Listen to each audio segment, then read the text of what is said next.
لقد كان لكم في رسول الله أسوة حسنة لمن كان يرجو الله واليوم الآخر وذكر الله كثيرا.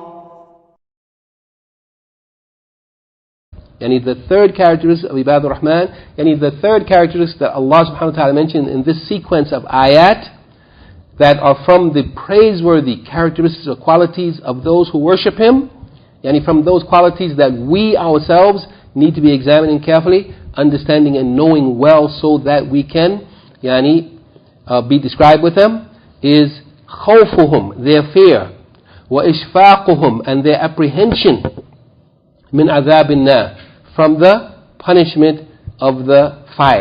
He says, وَالَّذِينَ يَقُولُونَ رَبَّنَا اصْرِفْ عَنَّا عَذَابَ جَهَنَّمَ إِنَّ عَذَابَهَا كَانَ غَرَامًا إِنَّهَا سَاءَتْ مُسْتَقَرًّا وَمُقَامًا. That they are saying, "Oh our Lord, turn away from us the punishment of the hellfire." إِنَّ عَذَابَهَا, indeed, its punishment, the punishment of the hellfire, كَانَ غَرَامًا. It is غَرَامًا, something that, as the Shaykh says here, مُلَازِمًا. It sticks to you, it's inseparable. إِنَّهَا سَاءَتْ مُسْتَقَرًّا وَمُقَامًا. And evil is it as a place of istiqrar or a place of iqama. A place to settle in or a place to make as a permanent place of residence. Evil is it as a place of settling or residing in permanently. The fear that they have of the punishment of the fire. Ishfaquhum, it has many meanings. From amongst its meaning is fear, apprehension, anxiety, worry, concern, or being on one's guard. To be aware of the severity of the punishment of the hellfire, not taking the matter lightly. The Shaykh, he says concerning this, Shaykh Abdur-Rahman al-Sa'adi, those who say, "Our Lord, turn away from us the punishment of the hellfire," repulse it, push it away from us by granting us protection from its causes, the things that lead to that punishment.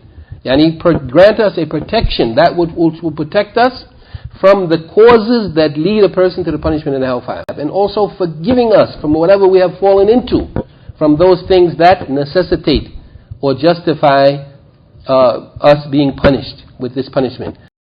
The Shaykh, he says here, opening discussion concerning this topic, so the worshippers of Ar-Rahman, مع إحسانهم بالعمل وتعبد لله, meaning that in spite of their good deeds, in spite of the excellence of their worship and their obedience to Allah subhanahu wa ta'ala, in spite of all of what they did of good, nonetheless they still had fear of the punishment of Allah. They didn't feel safe that we have arrived, we have made it, we don't have to worry about this matter. Rather, they understood that no matter what of good the human being does, Allah subhanahu wa ta'ala is deserving of more than that. So they still had fear of the punishment of Allah subhanahu wa ta'ala. This is the hadith of Aisha radiallahu anha. I asked the Prophet sallallahu alaihi wasallam about this particular ayat. Which ayat? وَالَّذِينَ يُؤْتُونَ مَا آتَوْا وَقُلُوبُهُمْ وَجِلَةٌ. That those who do all of the good deeds that they do, and at the same time their hearts are still in fear of the punishment of Allah subhanahu wa ta'ala. She asked about this ayat. These people who are sending forth whatever they are sending forth, but their hearts are in fear, are they those who are drinking alcohol and stealing? Is that why they are in fear? Because they're doing some good deeds, but they're also doing what everybody does, right? They're also committing some sins. Maybe some serious sins, like intoxicants, like stealing, gambling, whatever, riba. They're doing good deeds, they're performing the 5 prayers, they're fasting Ramadan, reading Qur'an, but they're in fear. Why? Because they're also drinking khamr and they're stealing people's property. Is that why? The Prophet ﷺ said to her, La ya bint as-Sadiq. No, O daughter of as-Sadiq, Abu Bakr as-Siddiq radiallahu anhu. Rather, these are people who are fasting and they are praying and they are giving charity. وَهُمْ يَخَافُونَ أَنْ لَا تُقْبَلُ مِنْهُمْ. But they are in fear that these good deeds that they are doing might not be accepted from them. Now consider that when these ayats were revealed, the first people that this was a description of was who? Sahaba. Description of Sahaba. When these ayats were revealed, who were the people that were sending forth good deeds? And yet Allah is saying, but their hearts are in fear. Sahaba, radiallahu anhum ajma'in. So they hear the Prophet ﷺ saying, no, these are not the people who are doing good deeds and mixing it with drinking khamr and stealing and lying and cheating. No, these are people who are doing good deeds, but the reason why their hearts are in fear is because they fear that maybe those good deeds might not be accepted. Not because they're committing zina and interest, riba. It's because the good deeds they're doing, they are not certain. They have no guarantee that Allah must accept them. So they're in fear that their good deeds may not be accepted. This hadith is reported by Al-Tirmidhi and Shaykh al-Albani, and Silsila al-Hadith al-Sahih has said that it is Sahih. قال الحسن البصري رحمه الله, the great tabi'i, from the second generation of Muslims, he said, Al-Mu'minu jama'a ihsanan wa shafaqatan. The mu'min, the person who has real iman, has combined between two characteristics, ihsanan wa shafaqatan. Ihsanan, doing of good deeds and doing them well.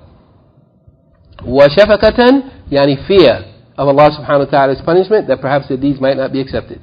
The believer combines these two characteristics of doing well, doing good and doing it well, but yet still having fear that perhaps it may not be accepted. وَالْمُنَافِقُ جَمَعَ إِسَاءَةً وَأَمْنًا. While the hypocrite combines between two characteristics, إِسَاءَةً وَأَمْنًا. إِسَاءَةً, he does evil deeds.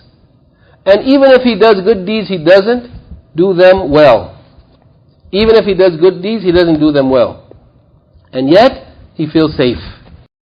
So these are two qualities here again that are understood from this statement from Hasan al-Basri and from this ayat and the ayats above. That is, that the believer has a certain amount of fear which restrains that person from committing sins, and they also have hope.